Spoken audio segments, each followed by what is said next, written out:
Mamangayda khul amagi sidayda apikpa yum amada ahal oiraba hanuba amakhak leirammi. Mahaki masanupa amasu leirammi. Masanupadugi maming Tomal kawi. Hanubadu sahisu asuki matik yamlammi. Adubu mahak tabak subadi leplamde. Maramasina kaina thangdadi. Mahak yamna kanna naraki. Nabana maram oiraga pamungdagi haugatpa phauba ngamlamde. Yataraga adumak leirammi. Noongmadi hanuba aduna mahaki nupida masanupa Tomalbu kausillau hairammi. Matamsida Tomaldi anakpada laiba kaithildagi seng sak laiba chatkhirammi. Hanubadugi nupina mapuroibada masanupado kaithildagi halaklaba kanda sanghalaklage hairammi. Tomal kaithildagi hek halakpaga mapagi manakta changlammi. Matamduda mapana Tomalda asumna hairammi. Ipagi bungo, ipagi nakta la, ipa wa haige. Aise, kuina punsigani haiba thazadre. Ipana isagi damak karisu thanamba ngamdre. Aina nahakini haina thanamba ngamba haibabu. Usek asiga, haudong asiga, hui asigata mangaire. Atay karisu thanamba ngamdre. Adubune, makoy singse, luna tawbiyo. Makoy gi masinjak walhangano. Makoy gi masinjak watrabadi. Makoy na nakoy busu. Wata padana nungahay na panba haibado ohengadawribani. Adugane, namabusu luna sana tawbiyo ko. Ipadi nakoy bu thadoktunna chalage. Asumna hairaga hanubadu Mamaidu paklang lomda onsinkre. Aduga mahak aroiba yahib tankre. Tomal amadi mahaki mamadu mapalay kidabaduda yamna kaplammi. Makoy yumgi masida manglaga pamlammi. Masigi matung nongma Tomaldu chengsak laiba makoy gi hui haudong amadi usektu kauraga thoraklammi. Aduga kaithel masagi dukan amadagi seng sak leiraga halaklammi. Mahakna asumna lakpada lambi mapanda laiba kanagumba amagi phau thamba kai amagi nakaldagi usi masa kayamarum chenthorakpa thengnarammi. Usi dugi tungda usi ataisu mari chenthoraklammi. Matamsida mahaka loinarakliba haudong aduna usi singdu pharammi. Usi amata nanthoktu sienkiba ngablamde. Usi singdu loina sibadagi Tomal harauna mayumda hange tawrammi. Tanzaduda Tomal gi lengbanda khut amana pairaklammi. Tomal chalambado khanglep-lepi. Mamay onthuklaga kanano haina yenglammi. Matamduda kaidugi mapudo oirammi. Nupaduna lona usi singdu tanarakpa jatni. Nupaduna Tomalda asumna hairammi. Ibungo. Nahaksi afaba misak soidanamak oiramni haibase aina thajai. Ngasi haiba numitse nahaki laibak phaba numit haibado oirabani. Aiga chassi. Arangba patuda aiga loinena chassi. Kigano karisu tawroi. Aigi tungtamak ila uko. Tomaldu karibu thoklagaba haina pakhatlammi. Adubu mahak lomiduna chatlibadugi matung inaraga laklammi. Makoyna patuki manak hek yobugadi lomiduna hairakhi. Ibungo thawna layu namit usilaga pasigi ising imaida netho. Nasadu ising manungda tapna lukhigani. Leima yoraba kanda irol nungda selyak kayamarum thingnagani. Mado nangna pukhalakpa ngamlabadi aikhoy ani tangkhayanasi. Tomal wahisi tavada thawna phana patugi ising imaida netharammi. Tomal gi masadu irol nungda tapna lupthaki. Tomal na ising gi lekha thengba matamdadi mahaki mamangda selyak yauba bora mari khak thengnarammi. Bora singdugi marakta ama paikhatke hek tawbagadi arangba nung ama khak thengnarammi. Nung aduda mahakna amukta udriba angakpa saktam ama khak haklammi. Tomal yamna ngakna nungdu paikhatli mamit kupkani kauba makai munna yengi. Mahakna asumna yenglingai nungdu mirol nganglaklammi. Nungdu na asumna hairakhi. Tomal, nahakna aibu pariba makai, nahaki aningba apamba pumnamak thungba ngamni. Adubu nahaka lakminariba, laumi sidadi, khanganba yade. Aduna nahaki kogetuda aibu hapsillu, mahakna udanabagidama. Tomal su nungduna haibadumak taurammi, nungdu mahaki kogyetta hapsille. Aduga Tomal singdudagi pawalaklammi. Tomal mapi marol pumnamak isot chotpa makai kakhalaklammi. Matamduda Tomal bu karak pangairam liba laumi aduna Tomal da onsilaga hanglammi. Kadai, aigi selek singdudi kadai. Ipa ibungo, aibu kari hairasige. Arangba selek mayamdo, madu ubada ai isasi ngakpa helman kibana. Mitam amagum leplaga lairurabane. Ipa ibungona kaurakpaduda aidi khangboy lakboy irol nungdagi khangphau phaugalak libasini. Nupadu sauna hairami. Nangshu atay singduga chap hek mane. Karisu kenabalaiti. Makhoisu singaktani hairam libase. Asumna hairam laga longmi du sauna satkre. Longmi du na mityang tamkre khanglabada Tomal mahaki kogyetta hapsin kiba nungdu lauthoklammi. Aduga nungduda yenglaga asumna hairami. Ai khwaidagi masa nanba sagol amakhak pami. Masiga loinena khwaidagi ananba phizol amasu pami. Tomalgi wahaiduda nungduna asumna hairami. Adudi nahak mit usillu. Tomalsu nungduna haibadumak taurammi. Mahakna mamit pangthorakpa matamdadi mahakna pamlibadumak lepnaga layramle.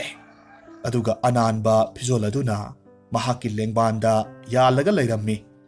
Mahak sagoldu tongkhatlammi. Aduga mahaki usik aduna mahaki marengbanda tonghalammi. Makhoigi tungda huiga haudongana inahalammi.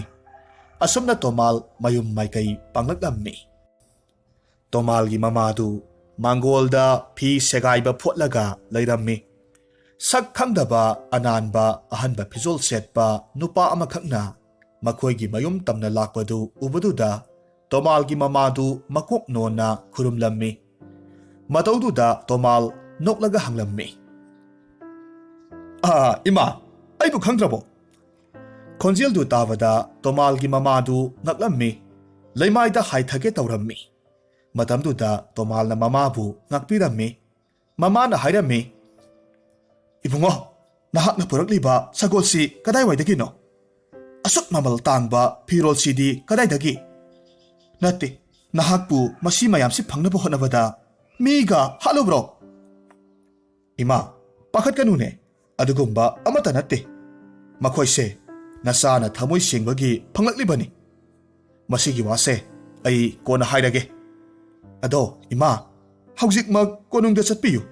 Aduga ining thauda mahaki apamba khudingmak thunganjage. Maja ibema khomdonbido nasagi oijage amukta haibiruso. Wahaidu tabada Tomalgi mamadu masasi tasengna ngauri haina khalammi. Mamadu Tomalda ngakna yenglaga lay. Mamagi wakhaldu khangbadagi Tomal nokphet tawraga hairammi. Ima, karisuki gano. Ining thongna apamba khudingmak ai upay ama natragana upay ama tawraga soidanamak thonghanba ngamni.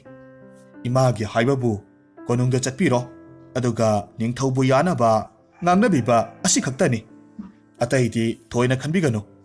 Mamadu masana haimanbadagi konungda laklammi. Mahakna konung yorokpa kandadi ningthaudu darbarda phamlaga miyamgi wakat tarammi. Tomalgi mamadu mayamgi khana nainaribaduda tuminna taraga lay.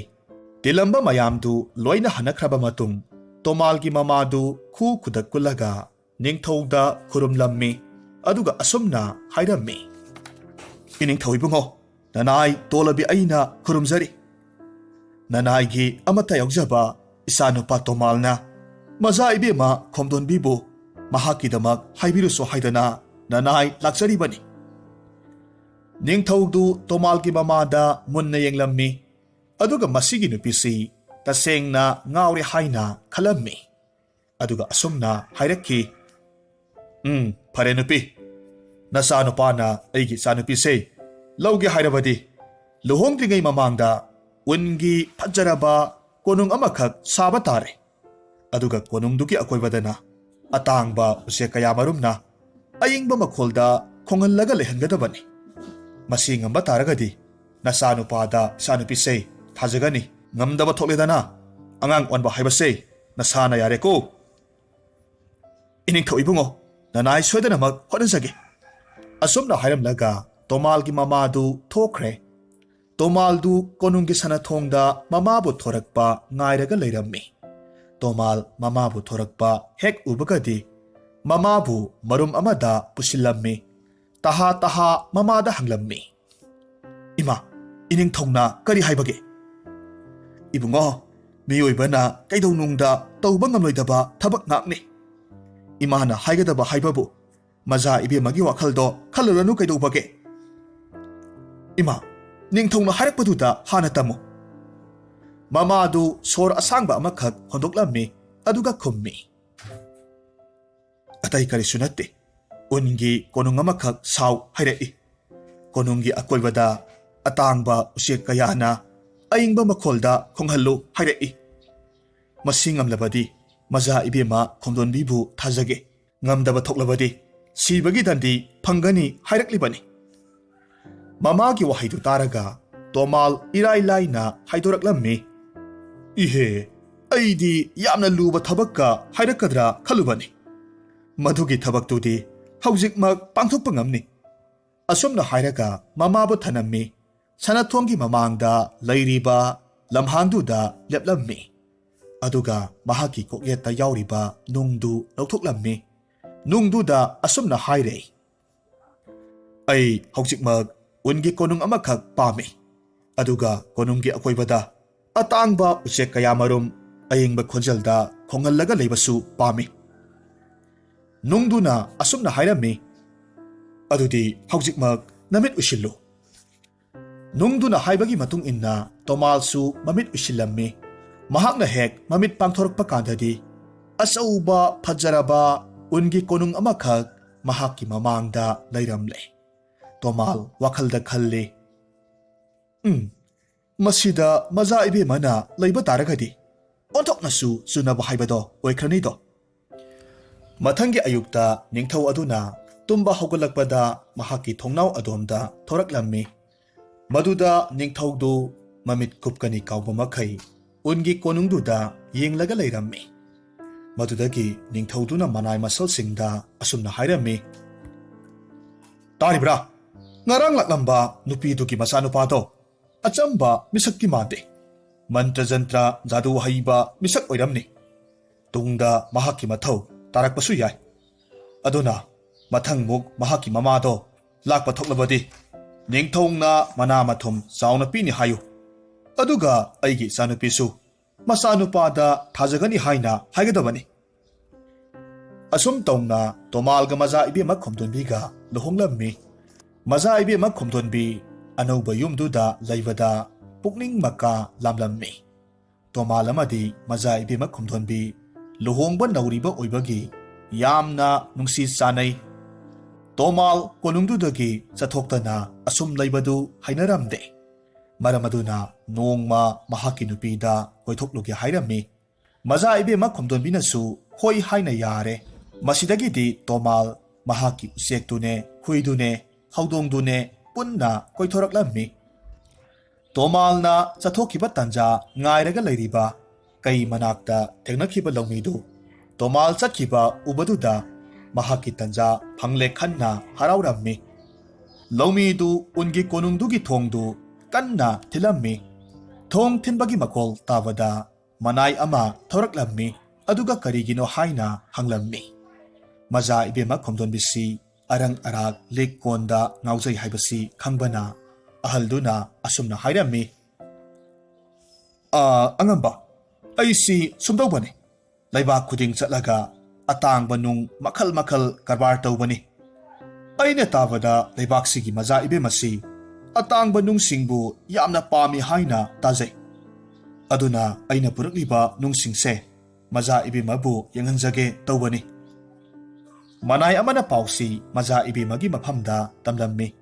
Somdadi maja ibema khomdonbisu leibaki phamnaiba mayamga jagoi yengba chatpada karamba makhalgi sana lupa sisige khanduna lairamlibani. Purakliba pauduga mafang oina maja ibemana ahaldu konungi phamfamda kauksillammi. Maja ibema khomdonbidu atangba nungsingduda mamit mana thaklammi. Sana lupa amadi atangba nungsingduda amuk yeng amuk pai tauraga lay. Kantharuba tawdana maja ibemana hairammi. Is makhoi singsidi odoknabu phajakre. Mamal yamna tanglamgadaba mali. Wafamdu tarubada laumiduna hairammi. Maja ibema nanai aihakti mantiknadana pot yonbase tawjade. Adubu aigi ipana lik amakhak thambirammi. Madugi liktuda atangba nung amakhak thilammi. Nungduda hakliba mayekto atay nungsinga manade. Tonganba mayek ama oina hakbani. Adubu nungdo mangkre. Aina tabada nungdu maja ibemagi ipuloibagi makhutta haujik layri haina taje. Maja ibema madugi nungdo nanay aingonda sinabiba taragadi. Aigi layriba atangba nung sana lupa mayamse maja ibemada loinamag sinasagi. Adubu maja ibema aina hairiba mayamse adomgi ipuloibagi mafamdadi haibirunu.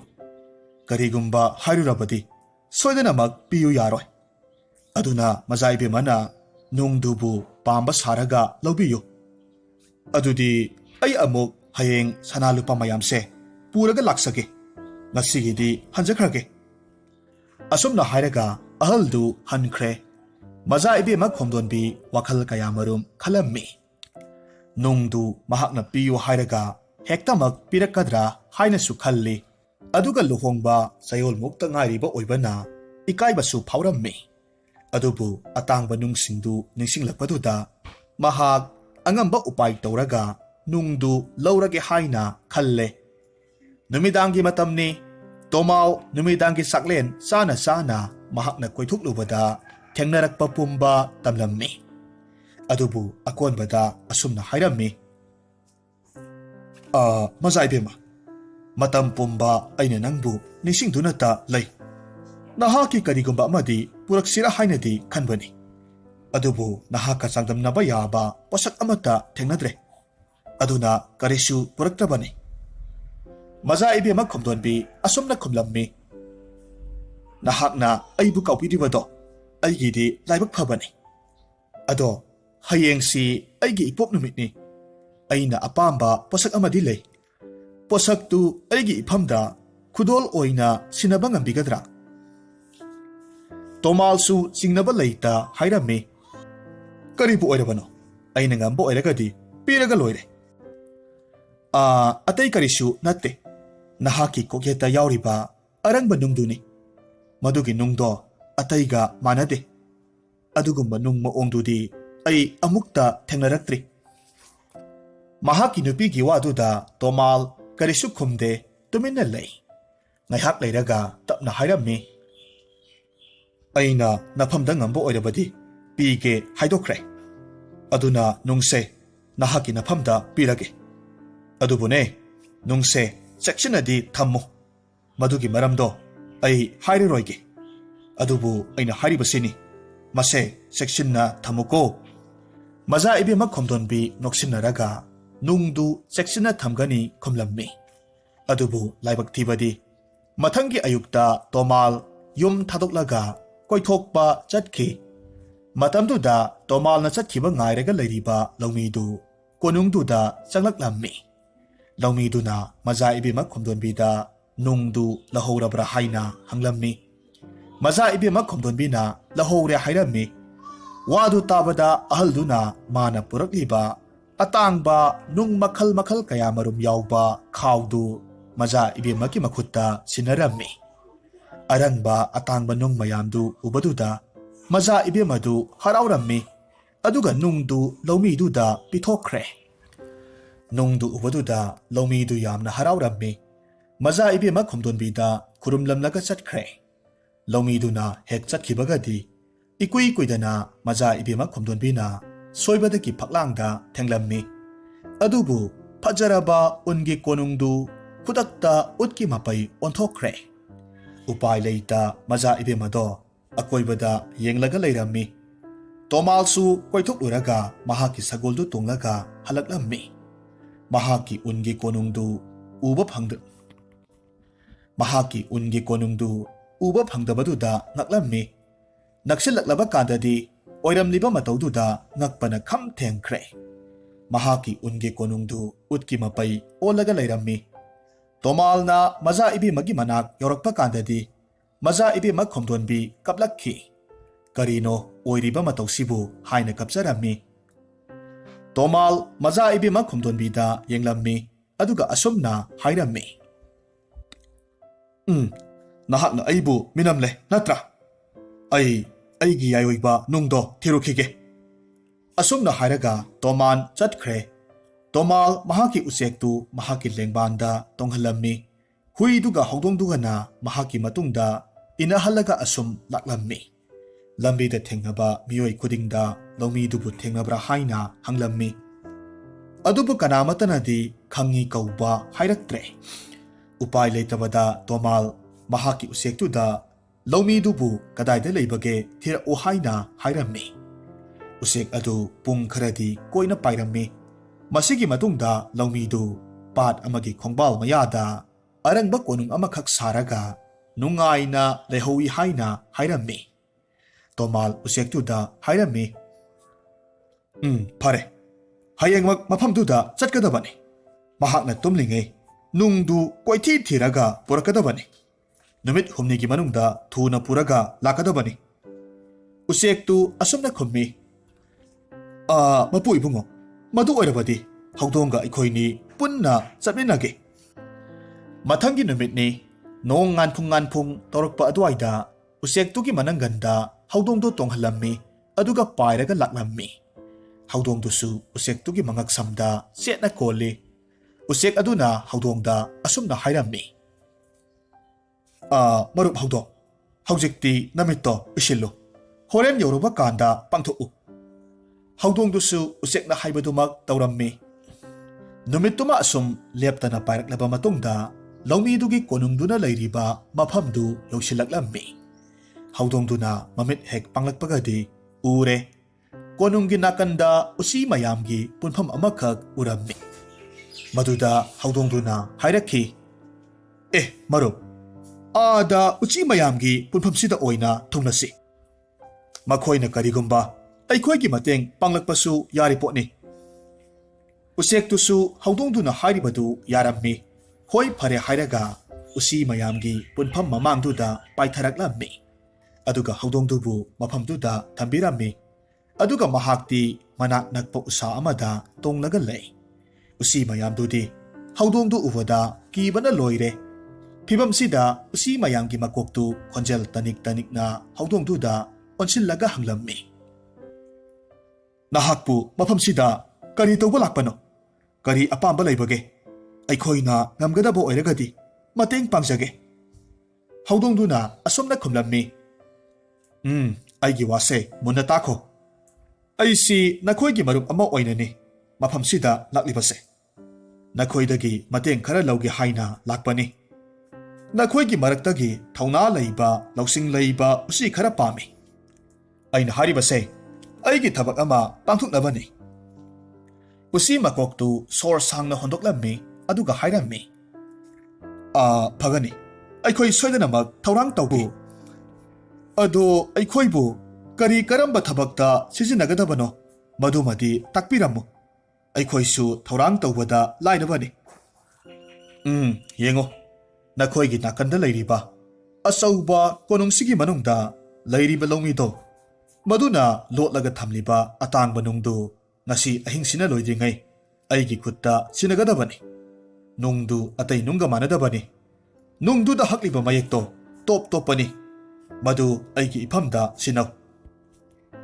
Hawdongdugi wadu tarubada usi aduna makha thaba manaisingda thabaktu pangthoknaba hairammi. Ahing mamay oirakpa matamduda usi makok aduna nungdu hawdongduda sinarammi. ꯑꯗꯨꯒ ꯃꯐꯝꯗꯨꯕꯨ ꯊꯨꯅ ꯊꯥꯗꯣꯛꯄꯤꯔꯒ ꯆꯠꯈ꯭ꯔꯣ ꯍꯥꯏꯔꯝꯃꯤ꯫ ꯍꯧꯗꯣꯡꯗꯨꯁꯨ ꯅꯨꯡꯗꯨ ꯃꯌꯥꯗ ꯎꯝꯁꯤꯜꯂꯒ ꯎꯆꯦꯛꯇꯨꯒꯤ ꯃꯅꯥꯛꯇ ꯂꯥꯛꯂꯝꯃꯤ꯫ ꯃꯇꯝꯁꯤꯗ ꯎꯆꯦꯛꯇꯨ ꯇꯨꯔꯦꯜ ꯈꯣꯡꯕꯥꯜ ꯑꯃꯗ ꯂꯩꯔꯝꯃꯤ꯫ ꯃꯈꯣꯏ ꯑꯅꯤ ꯍꯟꯅꯕ ꯍꯥꯏꯅꯔꯛꯄ ꯃꯇꯝꯗ ꯅꯨꯡꯗꯨ ꯑꯩꯅ ꯄꯨꯅꯤ ꯍꯥꯏꯅ ꯃꯔꯩ ꯌꯦꯠꯅꯔꯝꯃꯤ꯫ ꯑꯁꯨꯝ ꯇꯧꯕꯁꯤꯗ ꯍꯧꯗꯣꯡꯗꯨꯒꯤ ꯃꯌꯥꯗꯨ ꯈꯔ ꯀꯟꯅ ꯀꯥꯊꯣꯛꯂꯨꯕꯗꯒꯤ ꯅꯨꯡꯗꯨ ꯉꯥ ꯑꯆꯧꯕ ꯑꯃꯒꯤ ꯃꯅꯥꯀꯣꯡ ꯃꯅꯨꯡꯗ ꯇꯥꯁꯤꯟꯈ꯭ꯔꯦ꯫ ꯍꯧꯗꯣꯡ ꯑꯃꯗꯤ ꯎꯆꯦꯛ ꯑꯅꯤꯗꯨ ꯏꯁꯤꯡꯗ ꯆꯣꯡꯊꯔꯝꯃꯤ꯫ ꯅꯨꯡꯗꯨ ꯈꯨꯟꯅꯕ ꯍꯣꯠꯅꯔꯝꯃꯤ꯫ ꯑꯗꯨꯕꯨ ꯅꯪꯍꯧꯗ꯭ꯔꯦ꯫ ꯉꯥ ꯑꯗꯨꯗꯤ ꯏꯔꯣꯏꯔꯒ ꯆꯠꯈ꯭ꯔꯦ꯫ ꯃꯈꯣꯏ ꯑꯅꯤꯃꯛ ꯏꯁꯤꯡꯗ ꯆꯣꯡꯊꯔꯨꯕꯒꯤ ꯃꯁꯥꯁꯤꯡꯗꯨ ꯏꯆꯣꯠ ꯆꯣꯠꯂꯝꯃꯤ꯫ ꯃꯔꯝ ꯑꯗꯨꯅ ꯎꯆꯦꯛꯇꯨꯗꯤ ꯎꯁꯥ ꯑꯃꯗ ꯇꯣꯡꯂꯒ ꯃꯁꯥ ꯁꯒꯟꯗꯨ ꯐꯟꯗꯣꯛꯂꯒ ꯏꯁꯤꯡꯗꯨ ꯀꯪꯍꯜꯂꯝꯃꯤ꯫ ꯁꯣꯝꯗꯅ ꯍꯧꯗꯣꯡꯗꯨꯗꯤ ꯋꯥꯅ ꯍꯣꯠꯅꯖꯔꯛꯂꯤꯕ ꯄꯨꯝꯅꯃꯛ ꯑꯔꯦꯝꯕꯗ ꯃꯥꯡꯂꯦ ꯈꯟꯕꯗꯒꯤ ꯁꯥꯎꯅ ꯇꯨꯔꯦꯜꯒꯤ ꯏꯁꯤꯡꯗꯨ ꯅꯩꯈꯥꯏꯔꯝꯃꯤ꯫ ꯃꯇꯝꯁꯤꯗ ꯉꯥ ꯃꯆꯥ ꯑꯃꯈꯛ ꯂꯥꯛꯂꯝꯃꯤ꯫ ꯑꯗꯨꯒ ꯍꯧꯗꯣꯡꯗꯨꯗ ꯑꯁꯨꯝꯅ ꯍꯥꯏꯔꯝꯃꯤ, "ꯅꯍꯥꯛꯅ ꯇꯧꯔꯤꯕꯗꯨꯕꯨ ꯀꯔꯤꯅꯣ? ꯇꯨꯔꯦꯜꯁꯤ ꯂꯣꯏꯅꯃꯛ ꯅꯩꯈꯥꯏꯔꯦ꯫ ꯏꯁꯤꯡꯁꯦ ꯂꯣꯏꯅꯃꯛ ꯃꯣꯠꯁꯤꯜꯂꯦ." ꯍꯧꯗꯣꯡꯗꯨꯅ ꯑꯁꯨꯝꯅ ꯈꯨꯝꯃꯤ, "ꯃꯗꯣ ꯑꯩꯅ ꯎꯕꯤꯐꯝ ꯊꯣꯛꯇꯦ꯫ ꯑꯩꯒꯤ ꯍꯥꯏꯕꯕꯨ ꯇꯨꯔꯦꯜꯁꯤꯗ ꯂꯩꯔꯤꯕ ꯉꯥ ꯂꯣꯏꯅꯃꯛ ꯁꯤꯕ ꯑꯁꯤꯈꯛꯇꯅꯤ." ꯉꯥ ꯃꯆꯥꯗꯨ ꯑꯁꯨꯝꯅ ꯍꯥꯏꯔꯝꯃꯤ, "ꯀꯔꯤꯒꯤꯅꯣ ꯃꯤꯅꯨꯡꯁꯤ ꯑꯗꯨꯛ ꯌꯥꯝꯅ ꯂꯩꯇ꯭ꯔꯤꯕꯗꯤ? ꯑꯩꯈꯣꯏꯅ ꯅꯍꯥꯛꯀꯤ ꯀꯔꯤ ꯃꯥꯡꯅꯕ ꯇꯧꯈ꯭ꯔꯕꯒꯦ? ꯅꯪꯅ ꯑꯩꯈꯣꯏꯗ ꯑꯗꯨꯛ ꯁꯥꯎꯔꯤꯕꯗꯨꯕꯣ?" ꯍꯧꯗꯣꯡꯗꯨꯅ ꯃꯈꯥ ꯇꯥꯔꯛꯂꯝꯃꯤ, "ꯑꯩꯈꯣꯏꯒꯤ ꯑꯇꯥꯡꯕ ꯅꯨꯡꯗꯣ ꯏꯁꯤꯡꯁꯤꯗ ꯇꯥꯁꯤꯟꯕꯗ ꯅꯈꯣꯏꯒꯤ ꯃꯔꯛꯇꯒꯤ ꯑꯃꯅ ꯄꯨꯔꯒ ꯆꯠꯈ꯭ꯔꯦ꯫ ꯃꯗꯣ ꯏꯐꯝꯗ ꯁꯤꯟꯅꯕ ꯇꯥꯔꯒꯗꯤ ꯅꯈꯣꯏꯒꯤ ꯇꯨꯔꯦꯜꯁꯤꯗ ꯑꯩ ꯀꯔꯤꯃꯠꯇ ꯍꯦꯛ ꯇꯧꯔꯣꯏ." ꯉꯥ ꯃꯆꯥꯗꯨꯁꯨ ꯐꯪꯅꯕ ꯍꯣꯠꯅꯒꯦ ꯍꯥꯏꯔꯝꯃꯤ꯫ ꯑꯗꯨꯒ ꯑꯗꯨꯃꯛ ꯆꯠꯈ꯭ꯔꯦ꯫ ꯉꯥ ꯃꯆꯥꯗꯨ ꯊꯨꯅ ꯏꯔꯣꯏꯔꯒ ꯂꯥꯛꯂꯝꯃꯤ꯫ ꯑꯗꯨꯒ ꯑꯇꯩ ꯉꯥꯁꯤꯡꯗ ꯇꯨꯔꯦꯜ ꯅꯩꯈꯥꯏꯍꯧꯕꯒꯤ ꯋꯥꯔꯤ ꯄꯨꯝꯅꯃꯛ ꯇꯝꯂꯝꯃꯤ꯫ ꯉꯥ ꯃꯌꯥꯝꯗꯨ ꯀꯅꯥꯃꯠꯇꯅ ꯈꯪꯉꯤ ꯍꯥꯏꯅꯗ꯭ꯔꯦ꯫ ꯑꯗꯨꯅ ꯃꯈꯣꯏꯒꯤ ꯇꯨꯔꯦꯜꯁꯤꯗ ꯂꯩꯕ ꯈ꯭ꯋꯥꯏꯗꯒꯤ ꯆꯥꯎꯕ ꯉꯥꯗꯨꯒꯤ ꯃꯅꯥꯛꯇ ꯆꯠꯁꯤ ꯍꯥꯏꯅꯔꯝꯃꯤ꯫ ꯑꯆꯧꯕ ꯉꯥꯗꯨꯒꯤ ꯃꯅꯥꯛ ꯌꯧꯔꯕ ꯀꯥꯟꯗꯗꯤ ꯉꯥ ꯃꯆꯥꯗꯨꯅ ꯋꯥꯔꯤ ꯄꯨꯝꯅꯃꯛ ꯇꯝꯂꯝꯃꯤ꯫ ꯑꯆꯧꯕ ꯉꯥꯗꯨꯅ ꯈꯨꯝꯂꯛꯂꯝꯃꯤ, "ꯏꯍꯦ, ꯑꯩꯅ ꯉꯁꯥꯏ ꯇꯨꯔꯦꯜꯗ ꯀꯣꯏꯊꯣꯛꯂꯨꯕꯗ ꯑꯩꯒꯤ ꯅꯥꯀꯣꯡꯗ ꯀꯔꯤꯅꯣ ꯈꯪꯗꯕ ꯑꯃ ꯇꯥꯔꯛꯈꯤꯕꯗꯣ ꯃꯗꯨ ꯁꯣꯏꯗꯅꯃꯛ ꯑꯣꯏꯔꯝꯂꯤꯌꯦ."